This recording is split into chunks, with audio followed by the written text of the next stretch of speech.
आता आपण आहोत पालघर जिल्ह्यातील वाडा तालुक्यातील चांबळे येथे आणि शतकानुशतकाची परंपरा असणारा ग्रामोत्सव साजरा होतोय। रात्री जागरणासाठी या ठिकाणी नाटकाचा कार्यक्रम झाला आणि आत्ता ग्रामदेवतांची जी सोंगा आहेत ती काढण्यात येत आहेत आणि या सोंगांची परंपरा नक्की काय आहे याबाबत आपले जे ज्येष्ठ नागरिक आहेत, आपले नागोबा पाटील आहेत, पाटोबा जाधव आहेत। तर नागोबाला मी विचारेन, नागोबा काय नेमकी परंपरा आहे आणि 4 ते 5 सोंगा जी काढली जातात आपली नेमकी काय त्याची पार्श्वभूमी काय? परंपरा ती चालवलीच पाहिजे, केलीच पाहिजे। किती सोंगा काढली जातात? तशी 4, पण बाबा आपण आता टोप उरवला का 5वा एक तयार होते। ओके, काय नावं त्याची? बदर, वेतार, महिषासूर, गावदेव। आता याला साधारण किती वर्ष झाली असतील तुझ्या माहितीप्रमाणे? आता आपल्या याच्यातून सांगायला गेला तर अगोदरचा का असेल त्या माहिती नाही, पण लव पटलाच्या असल्यापासून आता काना बघत गेल्याला पण 100 वर्ष झाली असतील आता चालवताना। लव पटलाची अशी परंपरा होती। मी काय म्हणतो, पहिले 90 दिवस घेतले जायचे काहीच नाही, अजिबात नाही। आणखीन एक बाब अशी आहे ना बाबा, आपल्या गावात कधी चोरी सक्सेस झालेली नाही असा विषय, बरोबर? त्याचं काय कारण? जागरूक सगळे ग्रामदैवत आहेत, गावदेवी असा काय विषय आहे? गावदेवी अशी होती, चोरी करायला तांब्यामध्ये, पण गावदेवीला सुपारी लावली, सुपारी घेतली नाही तिने, मग तिच्या त्याचा हात तोडला गावदेवी, हात तोडला, मग ते निघून गेले। आता तुमचा तर वय दोघांचा पण तिघांचा पण 70-75 आहे, तर आपल्या गावात असा दरोडा किंवा चोरी मोठी असा प्रकार आतापर्यंत यशस्वी झालेला आहे? चोराने यशस्वी होऊन दिले नाही। ओके ओके, बाकी अधिक काय सांगशील याच्याबाबत? ही परंपरा पुढे चालू राहिली पाहिजे, पुढे चालवलीच पाहिजे। बरोबर। आणि दुसरी एक भीती होती का आग्याच्याला तर उद्योग केलाच पाहिजे, नाही तर गावात कुठेतरी आग्याचा संभव आहे, हे नव्या पिढीने जोपासला पाहिजे, केला पाहिजे, बरोबर? म्हणून आम्ही साथ देतो, पाठिंबा देतो, त्यांना दाखवतो। करणार नाही करणार हे तुमची हातात, आम्ही करतात का? आता नवी पिढी करते आपण त्यांना पाठिंबा देतो, करते। धन्यवाद। आणि एक आता पाहतो आपल्यासोबत चांबळेगावचे पोलीस पाटील आहेत, सन्माननीय सदानंदजी पाटील। तर ही आपली ग्रामदैवतांची जी परंपरा आहे रंगपंचमी निमित्त, ही किती वर्षांची परंपरा आहे ना, काय सांगाल त्याबाबत? साधारणतः ती 100 वर्षापूर्वी असेल ती परंपरा। Okay okay okay. आणि आता किती सोंग काढली जातात? 4 सोंग काढली जातात आणि रात्री जागरणाचा कार्यक्रम होतो। पण कसा काय एकंदर म्हणजे चांगले एकदम व्यवस्थित आणि शिस्तीमध्ये सगळा कार्यक्रम पार पडतो, गाव आणि संपूर्ण गाव त्याच्यामध्ये सहभाग होतो। धन्यवाद। कोण बोलणार आहे? संदेश पाटील आणि कैलास शेलार आहेत। आपण नुकताच बघितलं की ज्येष्ठ नागरिकांनी ही परंपरा कशी आहे ती सांगितलीत। आता नवी पिढी तुम्ही चालवणार का, कसं काय म्हणणं आहे तुमचं? 100% आता आम्ही पुढं परंपरा सतत चालू ठेवणार आहेत। कैलास शेलार, जुन्या लोकांनी जो वारसा आम्हाला दिला तो वारसा आम्ही पुढे नेण्याचा नक्कीच प्रयत्न करू। त्याला तरुण पिढी आम्ही चांगल्या प्रकारे सहभाग अगदी म्हणजे ही जबाबदारी चांगल्या प्रकारे पार पाडू। चांबळे गावाचं वैशिष्ट्य म्हणजे 4ही दिशांना 4 दैवत आहे। पूर्वेला जो वेताल आपण बघितलं त्याचं वेतालाचं मंदिर पूर्व दिशेला, गावाच्या पश्चिमेला जागरूक असं गावदेवी देवस्थान, उत्तरेला आपण जो वाघैया देव असं म्हणतोय, प्रत्येक गावाचे जे ग्रामदेवतांपैकी, आणि दक्षिण दिशेला आमचा ग्रामदेवता चेडोबा असा देव, चेडोबा. आणि गावाच्या मध्ये जागरूक देवस्थान खूप असं नावाजलेलं मारुती मंदिर चांबळेगावचं, असं आमच्या गावाला चांगलं म्हणजे चांगली हे नैसर्गिक देणगी लाभली आमच्या गाव. नवीन पिढीला कसा काय प्रतिसाद आहे या सगळ्या विषयासाठी, सांस्कृतिक परंपरेसाठी? नवीन पिढीसुद्धा या कार्यक्रमामध्ये, आता आपण जो रात्रीचा जो कार्यक्रम बघितला याच्या अगोदर तुम्ही बघत असाल की साधारणतः 40 ते 50 वर्षाच्या पुढील लोक या नाटकामध्ये भाग घेत होते, परंतु आता जर बघितलं असेल तुम्ही तर एक 20-25 वर्षाची ही पिढी या कार्यक्रमामध्ये सहभागी, म्हणजे नक्कीच तरुणांना त्या जे ज्येष्ठांनी दिलेलं जे हे आहे ते वारसा पुढं चालवण्याचा खूप म्हणजे एक परंपरा जी आपली आहे ती आपण परंपरा पुढे नेण्याचा नक्कीच तरुण पिढी प्रयत्न करते, ज्याला गावच्या परंपरेविषयी माहिती आहे, आणि जे ज्येष्ठ नागरिक म्हणजे पोलीस पाटील असतील, सरपंच, उपसरपंच, आपल्यासारखे मार्गदर्शक अशा यांनी मार्गदर्शन केल्याप्रमाणे करून आणि ही परंपरा नक्कीच नेऊ अशी आम्हाला तर ज्याप्रमाणे आपण सांगितलं का नाटकामध्ये तरुण पिढीचा सहभाग चांगला आहे, तसा ग्रामदेवतांची जी सोंग आहे याच्यासाठी, ती सोंग घेण्यासाठी किंवा इतर सर्व याच्यासाठी नवी पिढी पुढे येते का असं दिसतंय का? याच्या ही ग्रामदेवतांची सोंग जी आपण आता म्हणाला त्यामध्ये सुद्धा या अगोदर किमान 50 गाठलेली लोक सोंग घेत होती, यामध्ये पात्र घेत होते, सोंग म्हणजे पात्र. परंतु आता जर बघाल तुम्ही आता थोड्या वेळात जे आपले पात्र निघतील या पात्रांमध्ये तुम्ही बघाल तर किमान काही मुलं 25 वर्षाची, काही 30 वर्षाची अशी, म्हणजे तरुण पिढीने त्याच्यात सुद्धा परंपरा की फक्त नाटकापुरताच मर्यादित न राहता त्या लोकांनी ग्रामदेवतांचे सोंग घेण्यापासून की आम्ही घेतोय त्याच्यामध्ये त्यांनी हे केलेलं आहे. हा इथं आपण बघतोय म्हणजे अतिशय हा विषय आकर्षणाचा असतो. महिषासूर हे पात्र जे असतं ते तर हा नेमका काय विषय आहे किंवा महिषासूर पात्र कसं काय असतं, काय आहे तर याच्याविषयी माहिती द्या. महिषासुराविषयी सांगायचं, महिषासूर हा एक आपण जो याच्यामध्ये बघितला होता की ज्या कार्यक्रमामध्ये आपण बघायचो टी व्ही सिरियलमध्ये महिषासूर मर्दिनी, जिचं राक्षस स्वरूपी तो आहे महिषासूर मर्दिनी, म्हणून हा त्याला हे अकराल विकराल एक रूप दिलेलं आहे की हा महिषासूर म्हणजे ज्याचा देवीनी, आणि या परंपरेमध्ये देवीच त्याचा वध करून जेव्हा आमच्या लढाई होता त्यामध्ये गावदेवीच्या लढाईमध्ये गावदेवीचा आणि याचा समोरासमोर सामना होतो आणि गावदेवी त्याचा लढाईमध्ये वध करते महिषासुराचा, जसा महिषासूर मर्दिनी महिषासुराचा केलेला आहे त्याप्रमाणे आपली ग्रामदेवता गावदेवी आहे ही महिषासुराचा वध करतात. मी पूर्ण घे असं चारी बाजूने घे जाते बाजू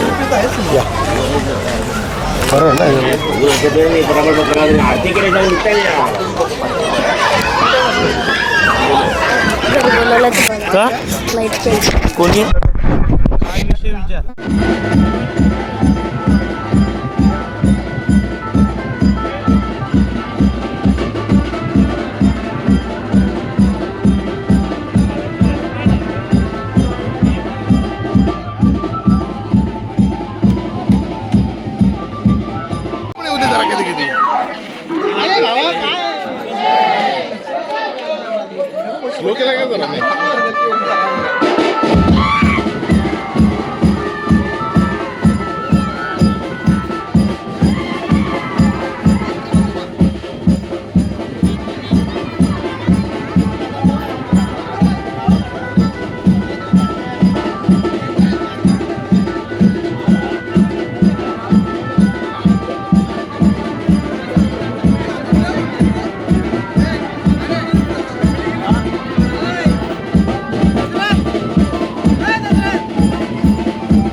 स्टार्ट.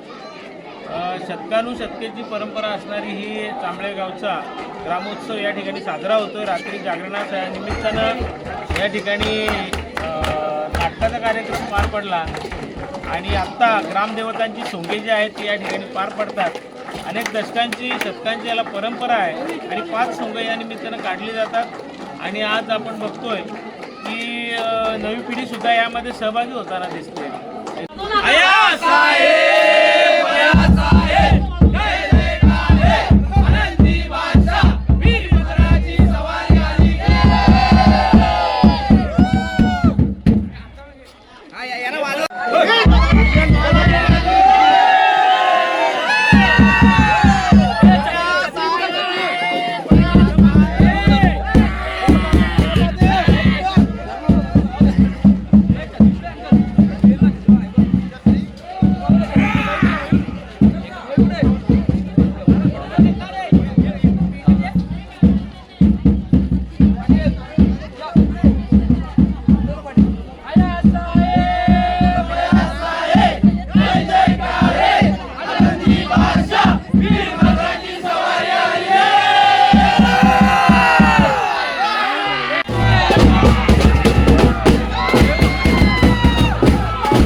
तिकडे